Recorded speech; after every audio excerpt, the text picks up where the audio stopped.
Hello guys! Good evening! Magluluto tayo ngayon ng seafoods ulit. Kasi request ng dalawa kong chikiting. Ito po yung lulutuin ko. Yan.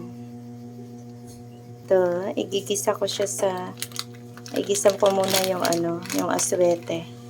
Para magkaroon siya ng kulay. Ayan guys, ang aswete. Ganyanin muna natin, saka natin lagyan ng, tanggalin natin to yung buto, tapos lagyan natin ng bawang at saka sibuyas mamaya. Dito natin igigisa yung shells. Igisa na natin sa bawang, at sibuyas, saka kaunting luya. Halo lang natin guys. Haluin lang hanggang mag-aroma yung ano natin nandiyan nilagay. Ayan, bumango na siya, mabango na. So ilagay na natin yung shells.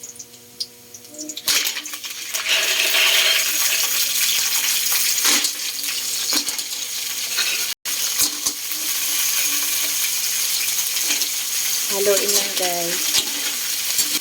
Ayan, ito na siya. Tapos mamaya, lagyan na natin ng tubig, water. Tapos, lagyan natin ng asin. Paminta konti.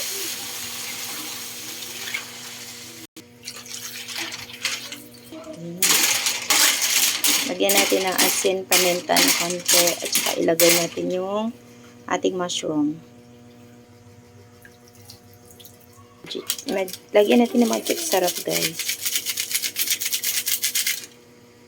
Ilagay natin yung ating bihon, mushroom.